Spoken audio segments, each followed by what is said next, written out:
Okay, so we're going to move on to the last day of this week. This was the only day that didn't have any of the garage gym competition lifts. We started out with inverted row. We did body weight, 4 sets of 10, 8, 8, 7. So I hit a PR on that first set, which means that next week I'm going to increase it to 5 sets and hopefully try to hit 12 reps on that first set. Um, Really excited about this because I find that my pulling motions, my rows tend to really move up the slowest. So the fact that I was able to do this, I'm really happy about. Also, I don't count chest touching the bar as a full rep. I count chest touching the bar or anything kind of, I'm going to say within 2 to 3 inches.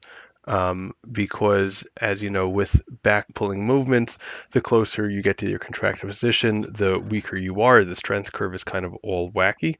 Um, so ever since I started kind of recounting how I do the reps, I still stalled in a few places, but I've been making better progress, and I think that's a better way to go about doing it. Then we moved on to split squats. So we do this mostly for quad and a little bit glute hypertrophy.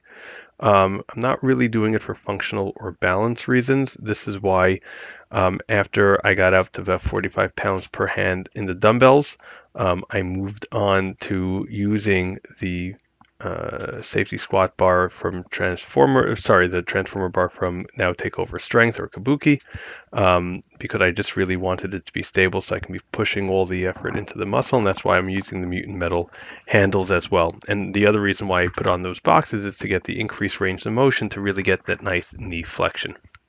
Then we moved on to dumbbell reverse flies. I had just introduced this into the program last week. It was working really well.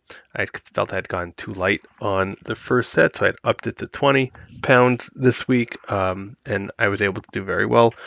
12 reps on the first set, 12 reps on the second set, followed by 2 sets of 3 myo reps, which is kind of exactly where I want to be. Next week we'll up it to 3 sets, try to get 15. Not sure I'll make it, but we'll see. And then, with stuff like this, we're going to go up by 2.5 pound increments. Then my camera wasn't working on one of these pictures, so that's why you only have one angle here. We have the lat pull down with a narrow neutral grip. Uh, no PRs on this one.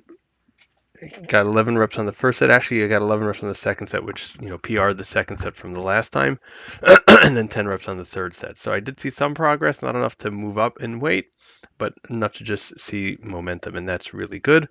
And even if I'm kind of stall on these things for a little bit, I know everything's moving in the right direction, so we're pretty happy with that. And then we ended off with seated leg curls.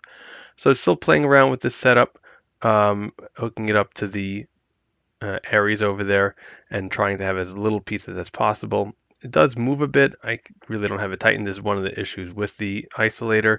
I know that Larry's coming out with a new seat piece that's going to kind of also have something that stabilizes that seat a little bit more. So looking forward to that. But yeah, we did very well. We're going to go up on the weight next week. I'm at 50 pounds now. Normally we'd go up by 5 pounds. I'm probably going to end up going up by 10 pounds. If you have any questions, let me know. Would love to answer them. And I hope you all have a wonderful day. Bye.